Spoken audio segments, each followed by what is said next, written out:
Assalamualaikum warahmatullahi wabarakatuh. Ya, kembali lagi bersama saya Ibu Siti Ramsyah Aini Ritonga, guru bidang studi ekonomi SMA Islam An-Nizam Medan.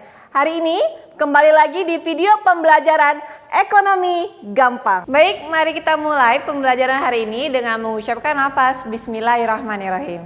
Ya, anak-anak Ibu kelas 12, kemarin kita sudah bahas tuntas mengenai persamaan dasar akuntansi. Nah, berdasarkan teori kemarin juga bahwa endingnya itu dari kita melakukan kegiatan akuntansi apa? Sebuah laporan. Bagaimana menyusun laporannya? Hari ini akan kita bahas. Untuk hari ini kita cuma part 1 ya. Karena part 2-nya nanti kita akan coba tes mengerjakan laporannya. Jadi hari ini tuh cuma teori-teorinya aja. Pertemuan selanjutnya kita akan coba buat laporannya. Oke?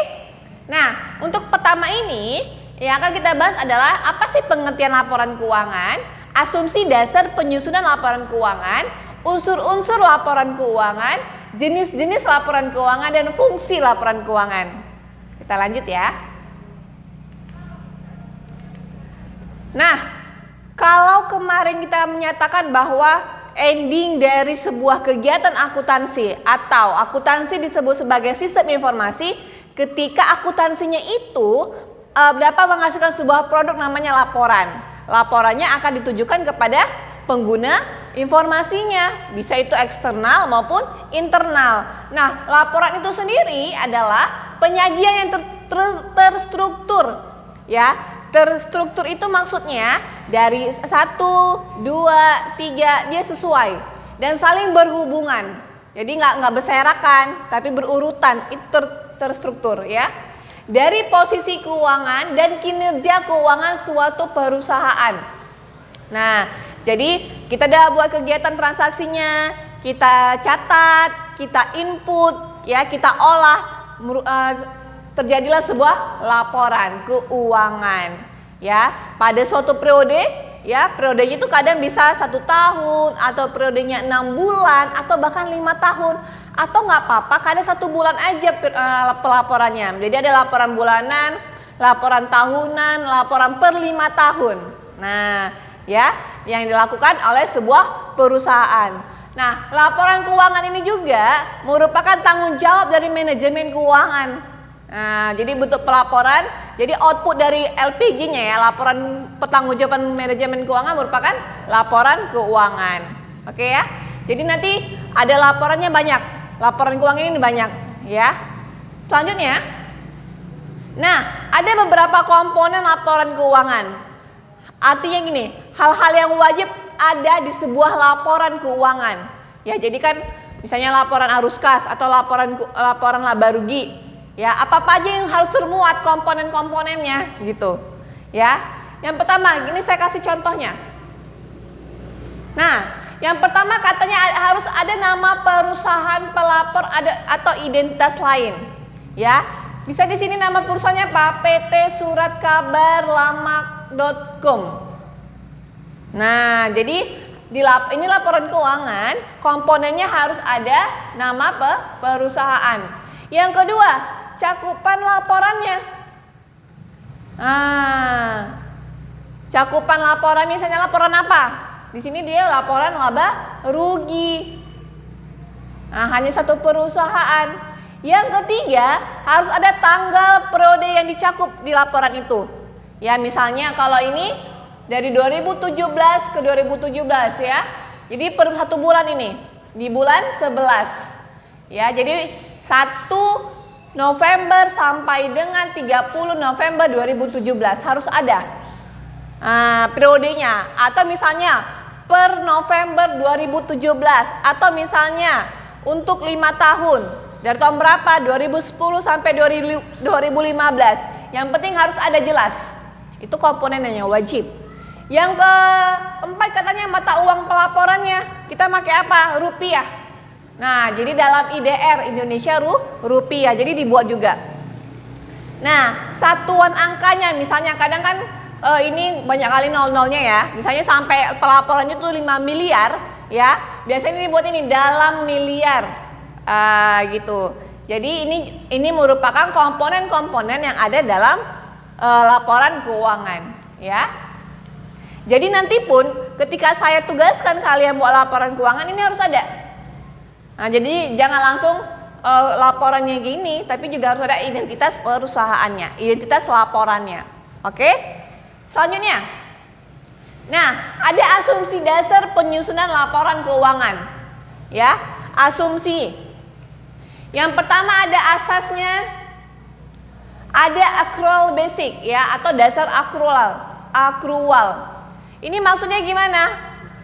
Kalau accrual itu artinya itu fakta atau langsung gitu, atau bisa dicatat di mana transaksinya itu terjadi, itu accrual ya.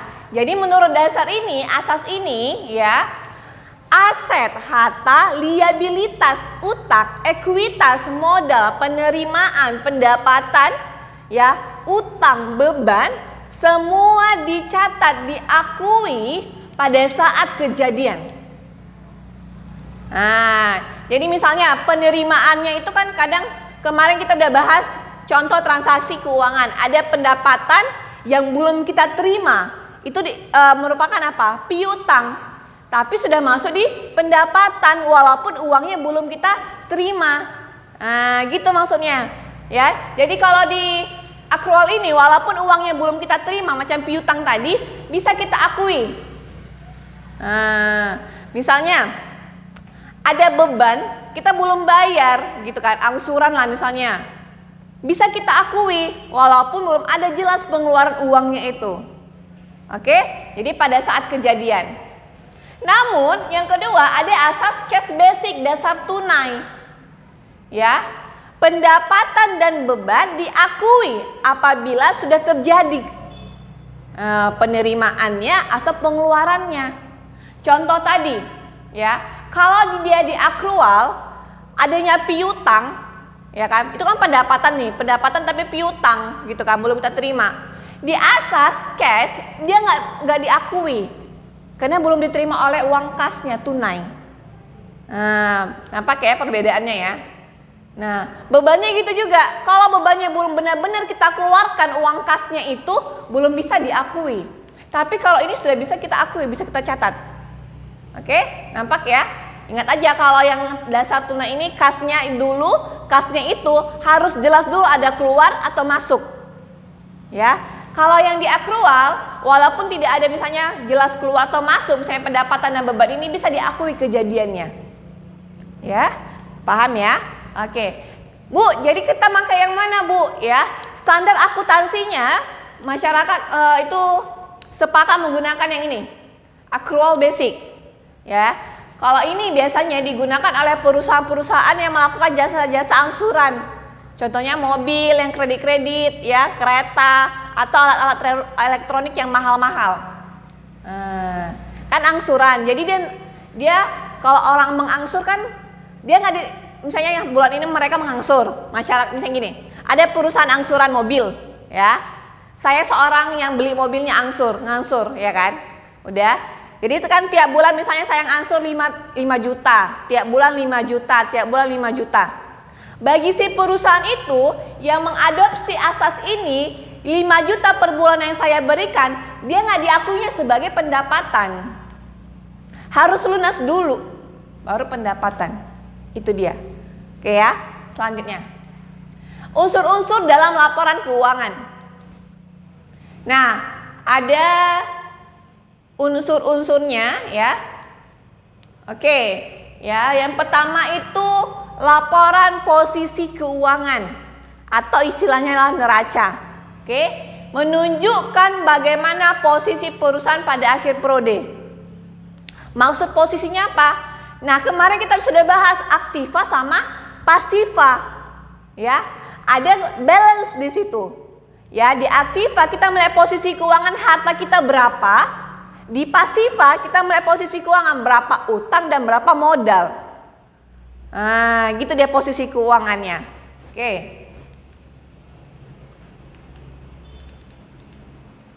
Nah, pertama kan ada gini, unsur-unsur dalam laporan keuangan. Yang pertama ada laporan posisi keuangan. Ya, jadi posisi keuangan yang dimaksud yang termasuk di dalam laporan posisi keuangan atau neraca terdiri dari ada aset, liabilitas utang, ekuitas modal.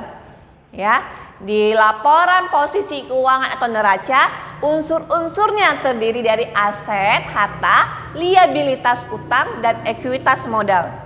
Yang kedua, kalau unsur nih, laporan keuangan ada laba rugi, unsurnya apa-apa saja. Nah, laporan laba rugi membuat sebuah informasi apakah perusahaan itu laba atau perusahaannya rugi. Ya, dilihat dari kinerjanya.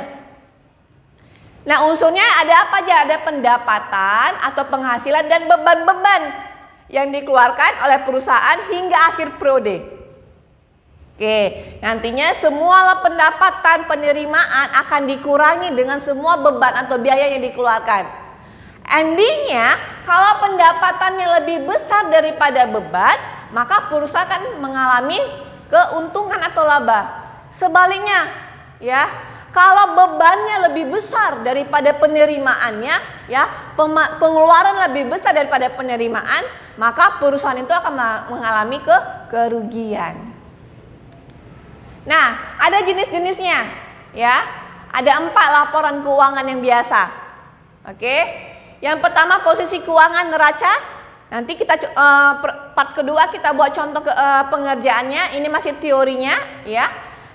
Apa saja yang termuat di neraca? Ada aset, liabilitas, dan ekuitas. Yang kedua laba rugi. Apa saja yang terdapat di laba rugi? Ada pendapatan dan ada beban. Yang ketiga perubahan modal. Nah, perubahan modal gini. Kemarin kan kita sudah pernah ya lihat transaksi. Seorang pengusaha menyetor modal awal, ya, uang tunai 5 juta.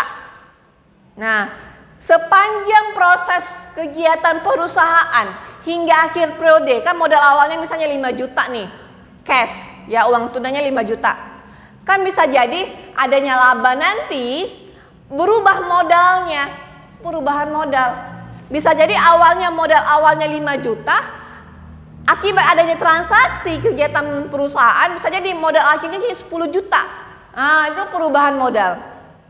Atau bisa jadi modalnya makin kecil karena rugi. Misalnya modal awalnya 5 juta, modal akhirnya cuma 4 juta tinggal. Gitu ya. Jadi ada perubahan modal. Apa aja unsurnya? Ada modal awalnya, nanti terus juga kita perlu data laba rugi, laba atau rugi. Ada juga PRAF itu apa kemarin?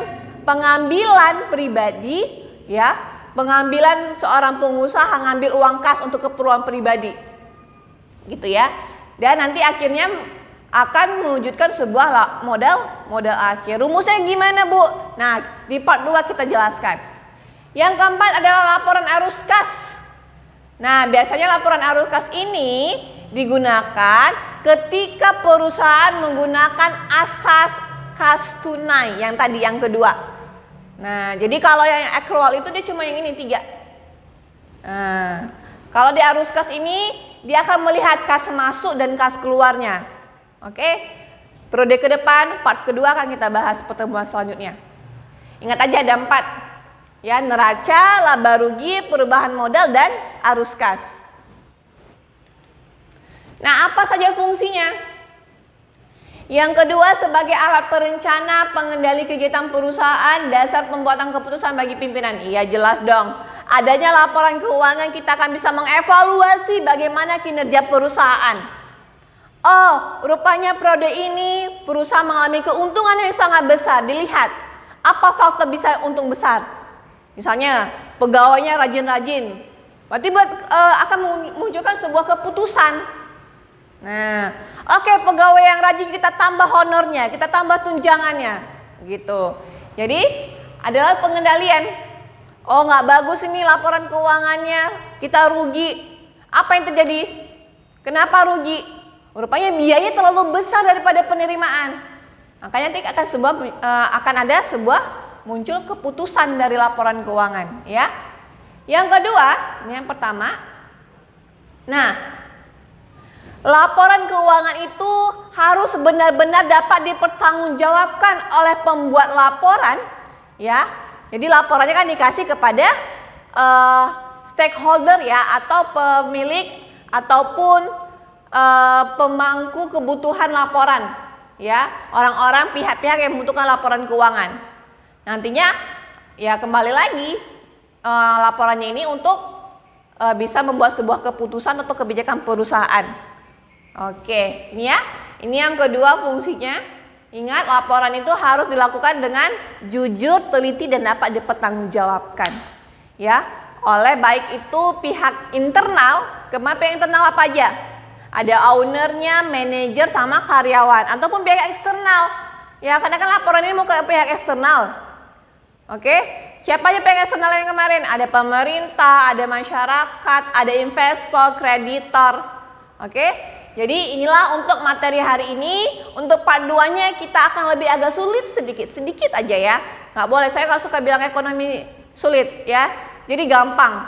Oke, untuk pertemuan selanjutnya ini bisa dicatat supaya nanti di buku kalian juga ada petinggal ya. Jadi untuk kita mengerjain laporan keuangannya besok, pertemuan selanjutnya lebih gampang. Oke, terima kasih. Kita tutup dengan alhamdulillahirabbil alamin. Demikian pembelajaran hari ini. Sampai ketemu di video pembelajaran ekonomi gampang selanjutnya. Jangan lupa like, comment, and share. Terima kasih. SMA Islam An-Nizam, unggul, cerdas, islami. Assalamualaikum warahmatullahi wabarakatuh.